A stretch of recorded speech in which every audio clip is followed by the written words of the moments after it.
Gente, como que é a vida podcastal de vocês?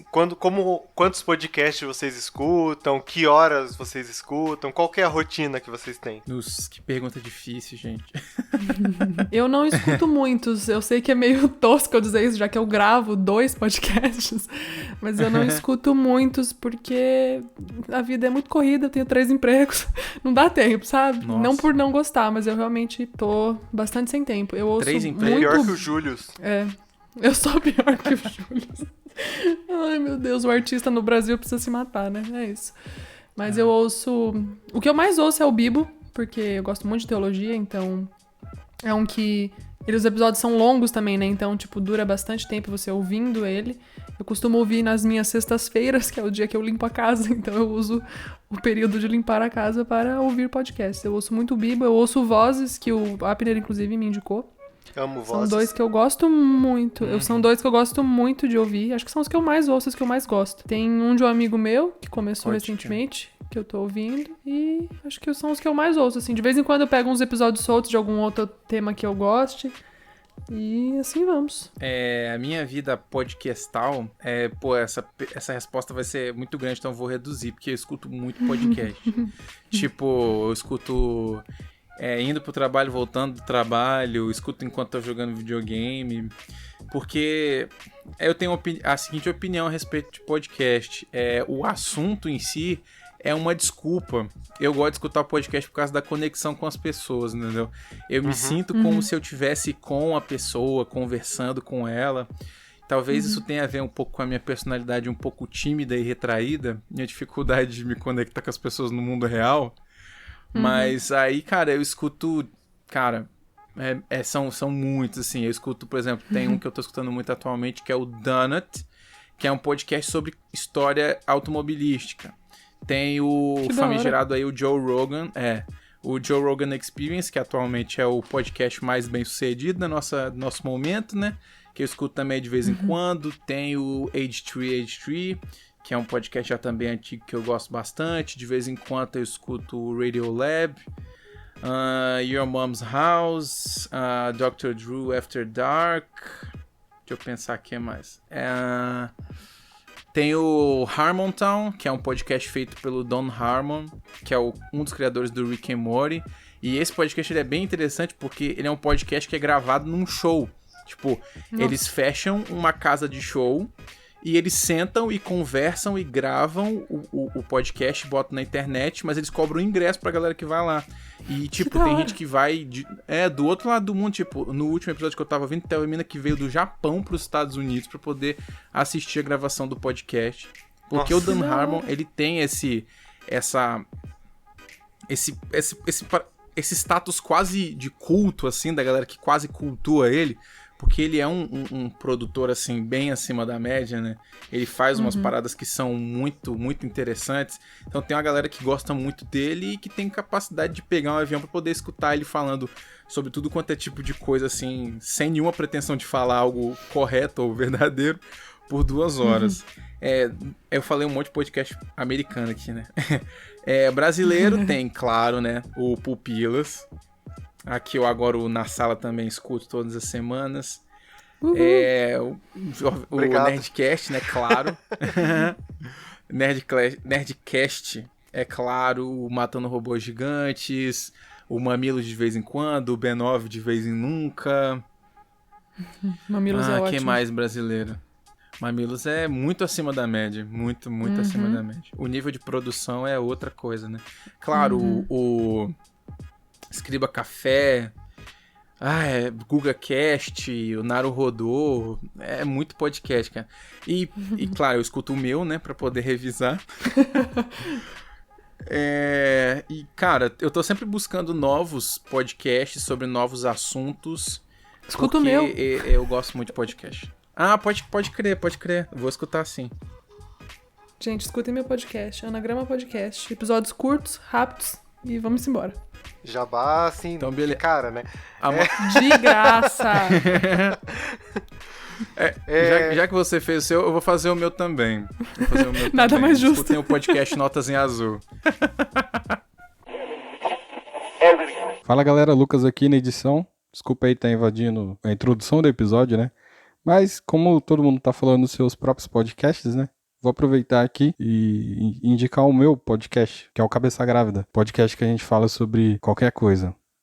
Tipo, literalmente. Então, desde cultura pop a cotidiano, ou perrengues da vida, histórias, enfim. Procura lá, galera. Cabeça Grávida, Spotify, Deezer e qualquer agregador de podcast, a gente tá lá. Voltamos aí pra introdução e desculpa aí ter invadido. Depois a gente paga, Abner, isso por aí. esse merchan. É isso aí, pelo spot. Eu escuto muito podcast também, eu tava fazendo as contas esses dias.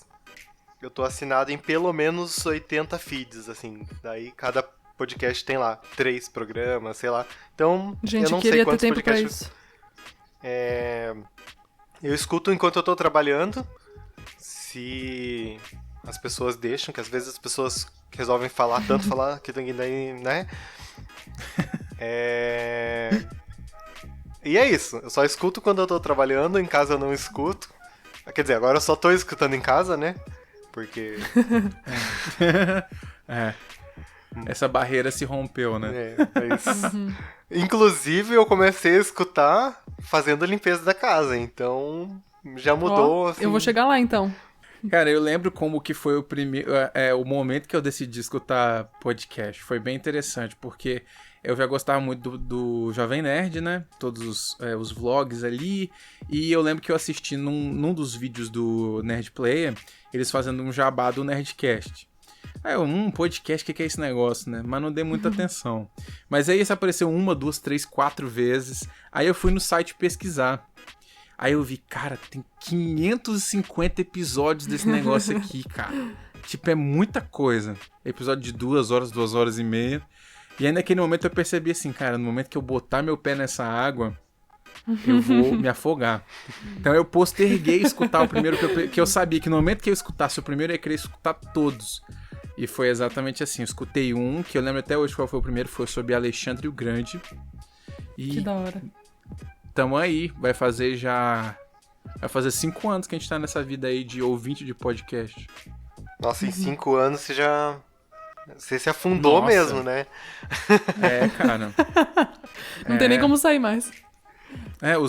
Os meus amigos, eles estão cansados de eu falar sobre podcast. Cansados, porque ou eu tô falando de podcast que eu ouvi, ou eu tô falando sobre o meu podcast pra eles ouvir. Justo. Também acho. Vamos lá então, aí. gente. Bora. Querida, cheguei! Oi, eu sou o Goku. Ratunda Matata. Eu sou Groot. Quero café!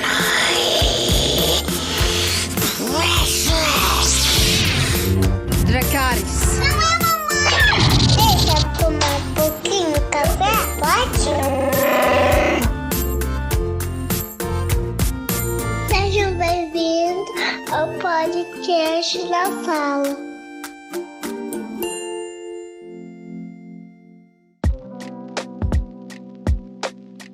Seja muito bem-vindo, seja muito bem-vinda. Esse é o podcast Na Sala.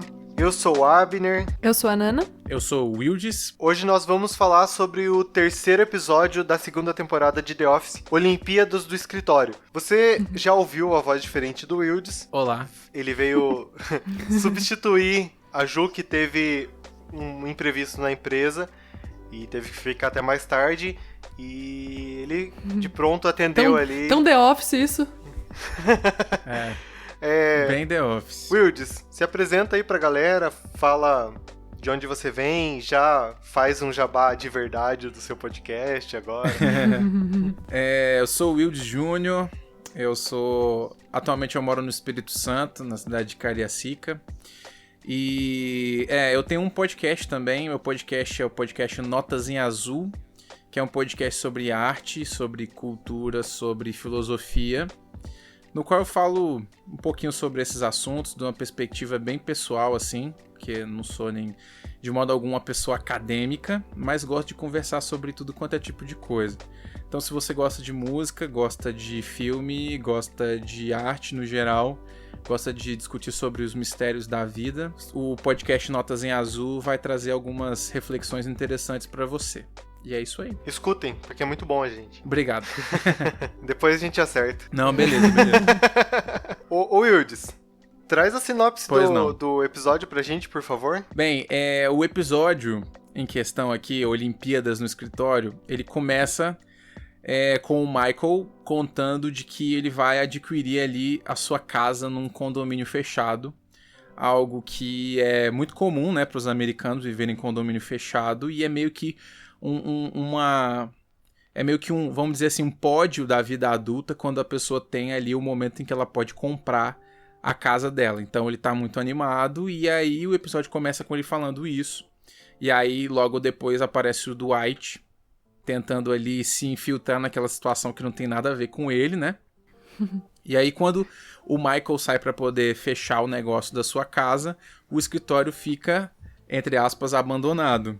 E aí nesse momento começam a aparecer coisas muito interessantes no episódio, porque o Jim, na sua inquietude, ele vai conversar com o Oscar e percebe que o Oscar tem ali um joguinho que ele faz para poder passar o tempo, e nesse inteirinho ele percebe que quase todo mundo do escritório tem alguma coisa que faz para poder passar o tempo, para poder vencer o tédio. Então, junto com a Pam, o Jim decide fazer uma pequena Olimpíada dentro do escritório, daqueles joguinhos que todo mundo fazia ali, visto que o Michael não tá no escritório, que não tem ninguém ali, entre aspas, responsável, então eles podem simplesmente fazer o que eles quiserem. E o episódio se divide aí nas duas narrativas, né? A narrativa do Michael no processo de comprar a sua casa junto com o Dwight, e no escritório o pessoal lá se divertindo e disputando ali nas mais diversas malucas provas possíveis da Olimpíada do escritório. E ao fim do episódio a gente tem ali um momento muito feliz e que deixa o coração da gente quentinho. Não fala mas aí, a gente não vai fala ver. aí, não. Mas isso a gente vai ver no final do episódio aqui do podcast. Eu não sei vocês, mas esse episódio, ele me remete muito... Eu assisti primeiro Brooklyn Nine-Nine, né? Então, ele me remete muito Brooklyn Nine-Nine, sabe? Porque... O episódio tem aquelas... de Halloween? É Halloween? Não. Aqueles episódios que eles fazem brincadeira dentro ali, ou mostra o Capitão antes do Capitão tá. Holt, sabe? Me remete muito... Enfim, só um devaneio aqui. É porque é divertido, né? Quando você assiste o Brooklyn Nine-Nine, o pessoal, eles estão sempre arranjando um jeito de se divertir no meio do trabalho, né? Então esse episódio que é finalmente isso, o pessoal fazendo uma Olimpíada de competições bizonhas, a gente lembra mesmo, é verdade. Exato. Eu gosto muito da primeira cena, acho que é a primeira cena desse episódio, que o Michael tá lá fazendo o discurso dele a respeito de comprar a casa, e aí, tipo, é antes do horário de todo mundo entrar, né? No trabalho. E daí chega o Ryan, que é o estagiário, e tipo assim, o Ryan tá pistola, porque são tipo 6 da manhã, sei lá, eu tipo chutando um horário errôneo aqui que não é o horário que ele deveria entrar. Acho que 7. É. Porque eles entram às 7, 9, ele né? fala horário... Isso, 2 então, horas tipo... antes do horário de trabalho. O Ryan tá pistola, chega com um lanche, tipo, café da manhã pro Michael, assim, ele pergunta, tá bom, Michael, por que você precisava de mim pra eu chegar tão cedo no trabalho? Daí o Michael fala, por causa do café da manhã que você me trouxe. Ele fica muito brabo, fala, eu vou dormir no carro até o horário do meu trabalho. Esse episódio foi o primeiro episódio que teve cena antes da abertura. Exato. Ah, é verdade. Foi a primeira sketchzinha antes da abertura. E, cara, essa sketchzinha, esse pedacinho, ele é tão genial em todos os sentidos. Cara, tipo, o Ryan entrega a parada pra ele, aí ele fala, agora você tá livre, pode correr sem calça pelo escritório, pode fazer o que você quiser, aqui é terra de ninguém. A cara do Ryan quando ele fala isso. Aí é muito bom. Aí o Ryan fala, eu vou pro quarto dormir, vou pro carro dormir até da hora do trabalho. E aí ele sai da sala, aí o Michael pega o sanduíche, tira os pães, come só um hambúrguer com queijo e fala, é mais saudável assim. Tem que cortar o carboidrato, né? Tipo, cara... Ai, cara, nossa, eu lembro que a primeira vez que eu assisti esse episódio, eu pausei nessa parte, porque é muito bom, cara. Ô, Nana, esse episódio vem como um alívio, né? Pro episódio da semana Nossa, passada, que foi pelo aquele amor de Deus. episódio Não. tenso e tal. Então esse vem como um alívio já de cara, né? Exatamente. Não, o episódio da semana passada eu tava em prantos, né? Eu não consegui dar uma risadinha. Foram 40 minutos de gravação de pura tristeza e desespero. Aí o dessa semana já é um... A primeira cena já é um carinho no coração da gente, já. É demais, cara, demais, nossa. Eu não sei vocês, mas eu me vejo muito no Jim nesse episódio, porque meio entediado no trabalho, assim. Não que eu esteja entediado no meu trabalho, né? Caso meu chefe esteja Pelo ouvindo. contrário. Eu amo Inclusive estar queria, né? trabalhando Inclusive ali, gostaria. né? Gosto até de fazer hora extra. Mentira. Eu também eu me identifico muito, cara. Quando eu vejo ali o Jim, ele sobrecarregado naquela massa burocrática, né, do trabalho dele. E dentro dele existe algo de criativo, né? Algo de uma pessoa enérgica. E, tipo, aquilo ali tá destruindo ele, você percebe, sabe? É pesado sobre ele enquanto pessoa. E, nossa, tem dias, assim, que eu, no meu trabalho, né? A sensação é exatamente aquela, cara. Você olha por Excel, assim, você pensa, cara, o que eu não daria pra poder cair um meteoro em cada uma dessas empresas pra eu não ter que fazer isso aqui nunca mais na minha vida, cara. Mas é o preço do dinheiro, né, cara? Capitalismo, né? Capitalismo pede isso. Pois é. E eu acho que isso fica muito bem exemplificado na fala da Pam, que ela fala assim, né? Quando o Jim encontra alguma coisa que ele gosta, ele se transforma numa pessoa radiante, numa pessoa com iniciativa, numa pessoa que lidera os outros. O problema é que ele trabalha aqui. E por isso quase nunca acontece. Acontece numa Olimpíada, num jogo nada a ver. É assim que acontece. Já falei isso em outro episódio, mas eu trabalharia na empresa do Michael. Na empresa do Dwight eu acho que eu não trabalharia. Mas o Michael dessa segunda temporada, que o Michael da primeira é bem cansativo, assim, sabe? Mas não sei se eu ficaria tão entediado quanto o Jim está ali. Claro que tá fazendo uma papelada chata ali, beleza. Eu que trabalho com criação, me sinto saturado às vezes de ter que criar, sabe? E eu daria tudo pra algum dia, assim, ó, parar tudo e ficar só assistindo um filme no meu trabalho, sabe? Então... O ser humano nunca tá satisfeito, né, cara? Porque eu, por exemplo, eu trabalho numa função extremamente burocrática, que não tem nada de nada, assim, né? Eu trabalho com comércio exterior, supervisionando, né, os embarques aí. E meu trabalho é basicamente traduzir um monte de documento, supervisionar um monte de documento. Então, é bem aquilo ali, sabe? É bem 1 mais 1 é igual a 2. E, nossa, assim, às vezes é muito cansativo, é muito repetitivo. A rotina é tipo assim, você termina um problema, aparecem 2 problemas. E nunca acaba, nunca é suficiente, sabe? É uma hidra. Você corta uma cabeça, aparecem 3 no lugar. E aí, às vezes eu fico pensando assim, porque do lado do meu escritório, no prédio, tem uma agência de publicidade, né? Aí eu fico vendo o pessoal entrando e saindo o tempo inteiro, e às vezes dá até pra ouvir música, assim. Aí você pensa, nossa, meu Deus, como eu queria estar lá dentro, cara. Como eu queria estar com esse pessoal descontraído, com esse pessoal diferente, desconstruído, queria estar lá. Mas eu tenho certeza que alguém lá dentro tá tipo, nossa, eu não aguento mais isso aqui, eu quero que termine meu expediente pra eu poder ir embora, porque já deu isso aqui, não vou pra lugar nenhum na minha vida com isso aqui. Com certeza, porque o ser humano é isso aí. Com certeza. Eu não vou falar que sou eu purinho, porque sou eu próximo ali, ó. Sempre... Eu não vou reclamar não, gente. Eu gosto do meu emprego. Não, eu gosto também, mas... Não, mas é que é diferente também, né? Que nem sei lá. vocês trabalham pra empresas. Eu trabalho... O meu emprego oficial, eu trabalho com a minha família. Então, já começa a ser mais leve por aí. E os outros empregos que eu tenho são freelancers. Então, é outros 500. Eu faço no horário que eu tenho, no horário que eu quero.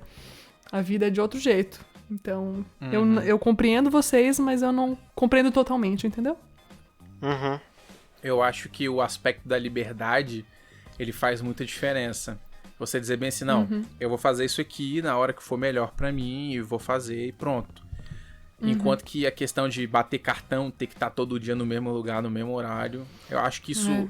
Você pode estar fazendo a melhor coisa do mundo. Se você fizer ela durante, sei lá, 300 dias do ano, vai chegar um dia que você vai estar bem cansado, de saco cheio. Que a repetição cansa muito, né, cara?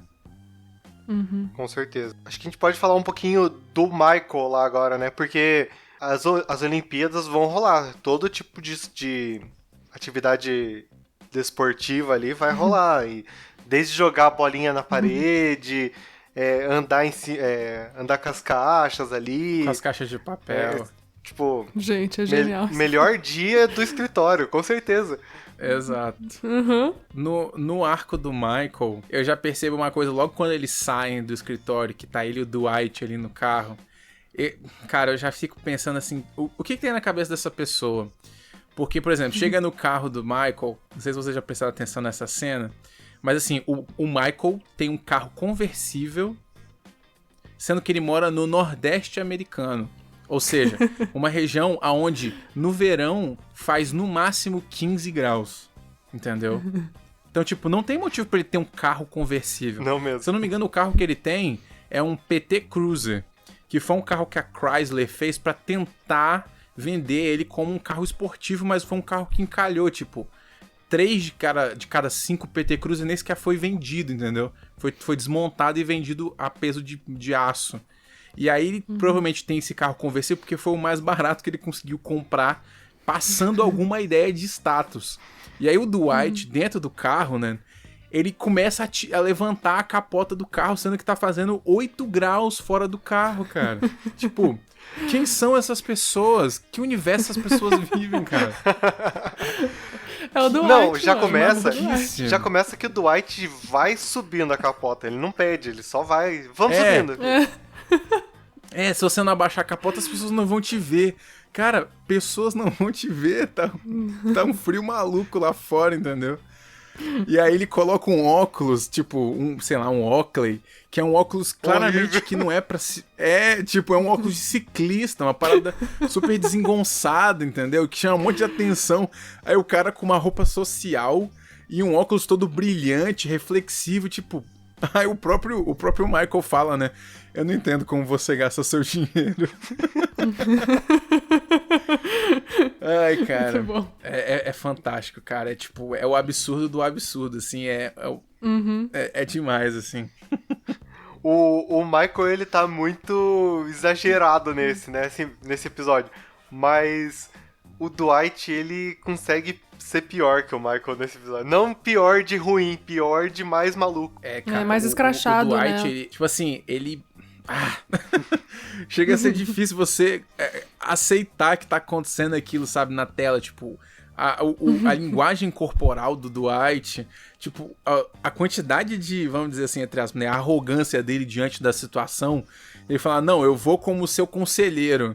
Tipo, cara, você é um vendedor de papel, você não é advogado, você não entende de nada, sacou? Não é nem engenheiro, E aí ele né? chega lá, Engenheiro civil. aí ele chega lá no condomínio, né, começa a falar um monte de coisa com a corretora e tudo mais, e você fica assim, meu Deus, cara, que vergonha. Mas é engraçado essa parte também, porque demonstra que, na verdade, o Dwight não tá sendo arrogante à toa, né? Porque o Michael nunca foi dono da própria casa, e aí a gente descobre que o Dwight não tem uma própria casa, ele tem a própria fazenda. Aí a gente exato. entende, olha só, ele não tá sendo arrogante só por ser, ele realmente quer ajudar o Michael.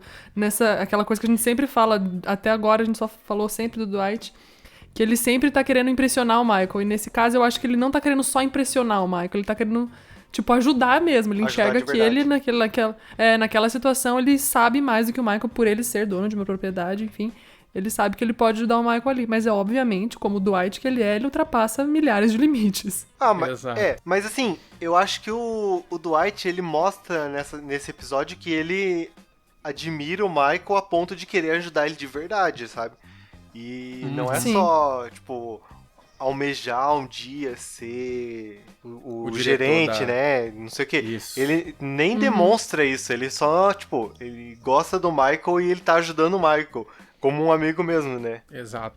É porque assim, tanto o Ryan quanto o Dwight, eles tentam agradar o Michael. Mas o Ryan, ele só agrada o Michael porque o Michael é o chefe ali. Ele tenta, acima de tudo, conseguir o favor do Michael pra de alguma forma conseguir transformar esse valor em algo que seja bom pra ele. Enquanto que o Dwight tem o senso da lealdade.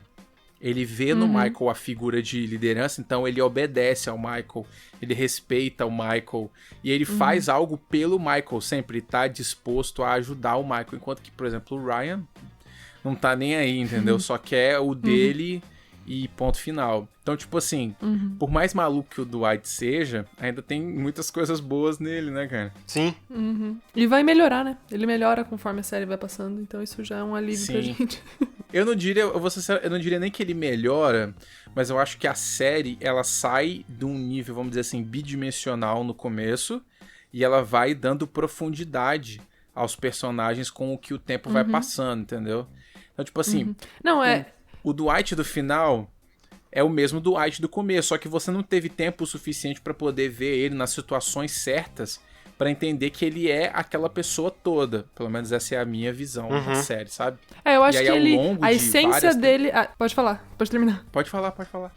Eu acho que a essência do Dwight tá nele desde o primeiro episódio, mas acho que até não sei nem se foi em gravação que a gente conversou isso uma vez, eu e o Abner, mas a gente falou que parece que leva um tempinho pro próprio ator se encontrar com o personagem do Dwight, porque ele é meio fora da casinha mesmo, né? Então parece, não sei se pelo desenvolvimento da série, ou desenvolvimento do personagem, ou do ator no papel, mas na hora que o Rainn Wilson vai se encaixando com o Dwight, chega um momento que o personagem, a gente tá acreditando em 100% nele, que é diferente desse começo, que a gente ainda tá meio, não sei se eu gosto desse cara, mas chega um ponto que a gente se apaixona e vai. Mas leva esse tempinho, assim, pra gente se acostumar. Pra mim, Pois é. o Dwight e o Ryan Wilson, eles se cruzam, assim, mas é num episódio mais pra frente ainda, não é agora, sabe? Porque mais pra frente parece que num episódio específico, que eu vou falar só quando for lá, né? A hora que eu acho. Que daí parece que o ator e o personagem se fundem e é uma pessoa só e vai com profundidade mesmo, mostra quem que é de verdade, não é só, tipo, cenas aleatórias ali, sabe? Daí parece que ele realmente entra no personagem. Sim. Aí seguindo, né, tem um momento em que eles chegam no condomínio em si, né? Onde o Michael vai assinar ali a papelada e se tornar dono da casa. E nessa hora, assim, pra mim é um dos momentos do episódio que bate bem fundo no meu coração, porque o Michael fica olhando, né?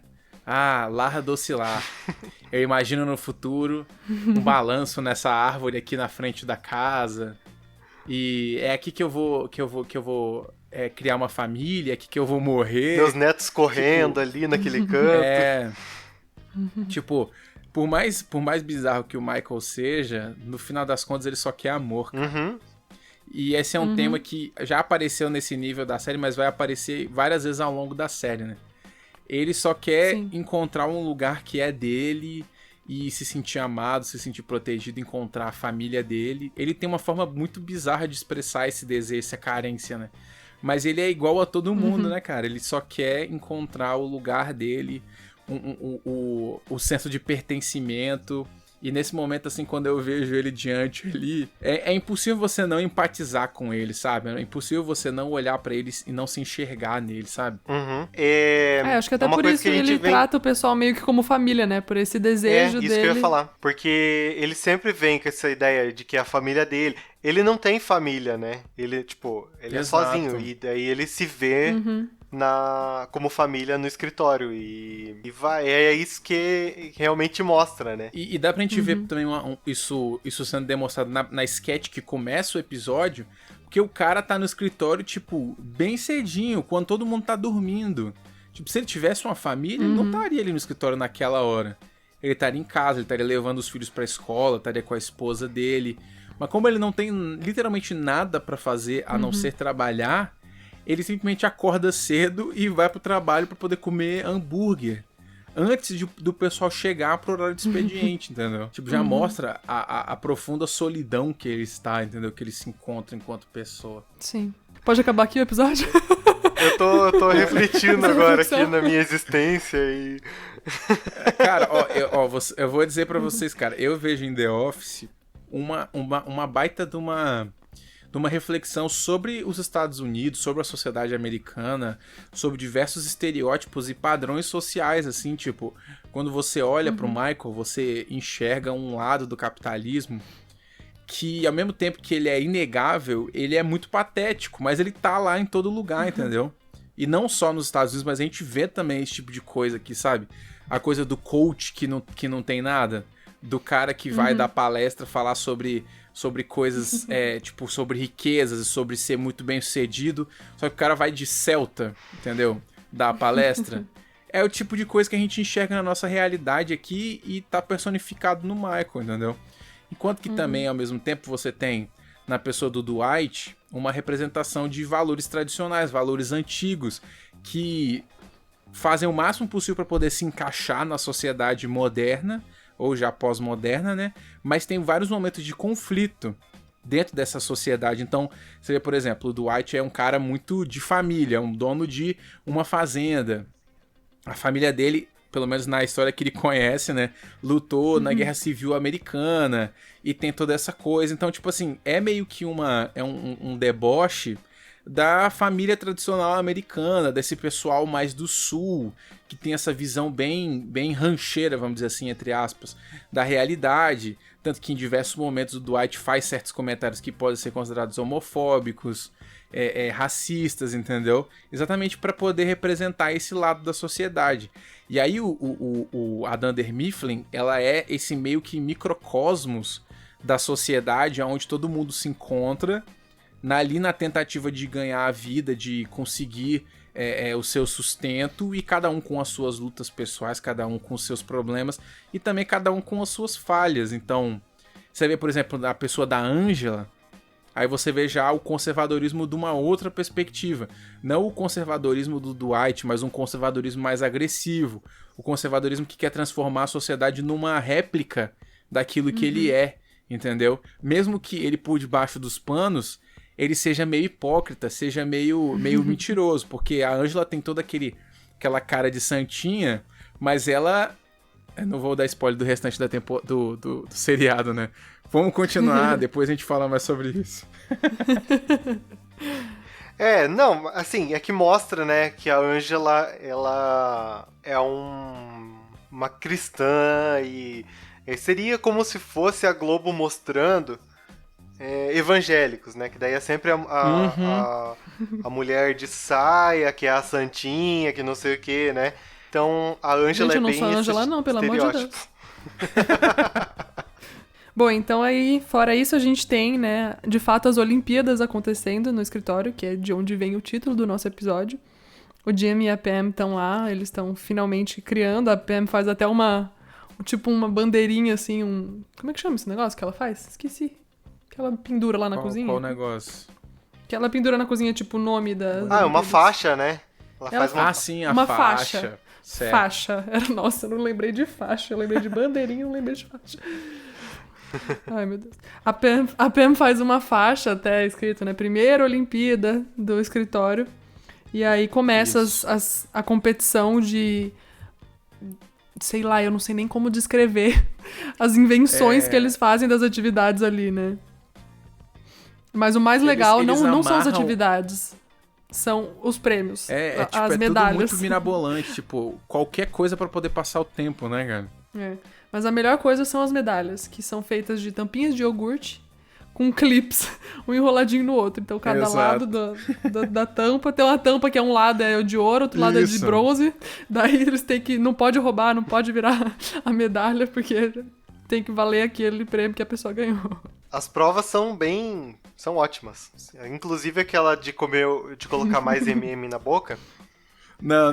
Cara, nossa, mano. Essa cena, ela é bem curtinha, mas ela é tão fantástica. Cara, pra mim, a cara do Stanley, quando ele vê a cena, tipo, porque o Stanley também é gordo, né?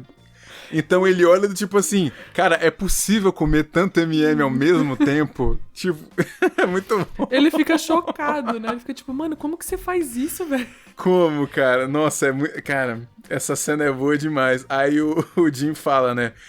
Vamos dar uma medalha aqui, porque ninguém deveria nem tentar isso que o Kevin tentou. Já dá direto pra ele a medalha de ouro.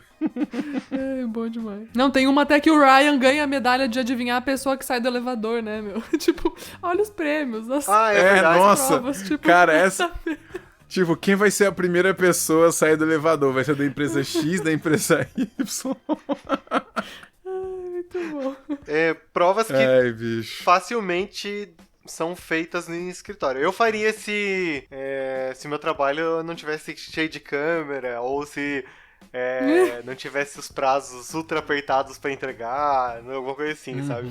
Eu acho que talvez faria, mas como eu sou meio cagão, eu não faria porque eu ia ter medo de alguém denunciar e eu ser mandado embora, né? Então... Na vida real, o Jim é aquele cara que fica, tipo, 3 dias no emprego e vai embora, porque ele quebra todas as regras de boa conduta dentro de um escritório, né? Sim. Tipo, isso foi uma parada que eu pensei logo no começo do The Office, tipo assim, cara, em que universo uma pessoa pode simplesmente pegar e fazer um pote de gelatina e colocar todos os utensílios de um colega de trabalho, que isso não gera uma advertência, mas ao contrário, o chefe ri, entendeu?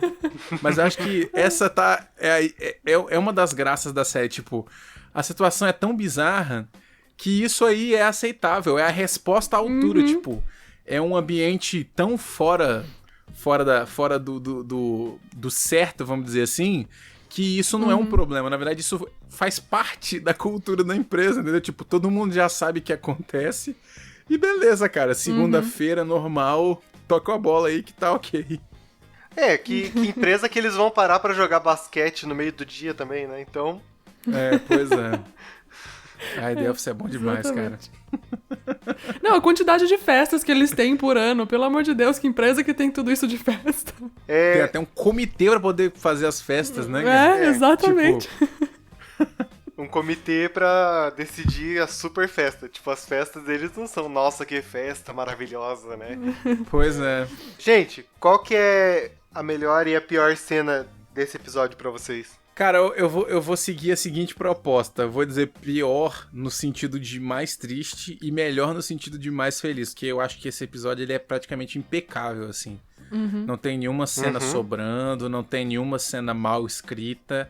É tudo muito, muito, muito bem feito. Então, pra mim, a cena mais... a cena pior, no sentido que foi a mais triste, é quando o Michael e o Dwight saem, né, da casa depois de ter assinado tudo. E aí o Dwight tá ali tentando convencer o Michael pra não deixar ele alugar um quarto, né, na casa. E aí o Dwight fica apurrinhando ele ali, fica falando. Aí o Michael fala bem assim... ninguém se importa com a sua fazenda de beterrabas, ninguém gosta de beterraba, por que você não planta alguma coisa que todo mundo gosta, tipo doce? Sim. Ai, cara, ao mesmo tempo que é muito engraçado, é muito triste, tipo... Nossa, cara, que situação, tipo, que desconforto, meu Deus. E em compensação, a melhor cena pra mim é essa do Kevin comendo M&M's, porque, cara... É um momento tão... Tipo, ele traz o pote na beira da boca dele, assim, devagar. Tipo, ele tá super concentrado no que ele tá fazendo. Como se fosse uma coisa muito importante. Sabe? Como se ele fosse realmente um atleta. E aí ele vai virando assim. Cara, essa cena é muito boa, meu Deus. Pra mim... Ai, cara. A cena que o Wildes falou é a pior pra mim também, no caso. Só que porque o Michael meio que humilha o Dwight, sabe? Tipo, ele tenta humilhar do jeito dele. E... tipo, o Dwight tava ali ajudando ele, né? Por que ele precisa fazer isso desse jeito? Não precisa, beleza. E pra mim, eu considero como a pior cena também.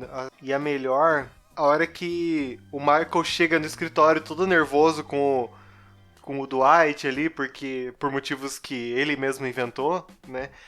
O Jim chama ele lá na sala dele no final do dia. fala que ele tem alguma coisa pra mostrar pra ele.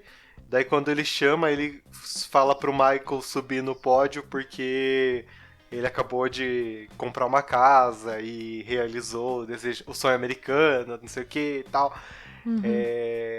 E daí mostra o Michael fazendo um discurso aleatório ali, mas mostra ele todo emocionado, sabe? Pra mim, assim, não tem como não me emocionar junto com o Michael, não de estar chorando igual ele ali, mas de estar feliz pela conquista dele e feliz por estar vendo que a empresa também nota ele como alguém que pode estar próximo, sabe?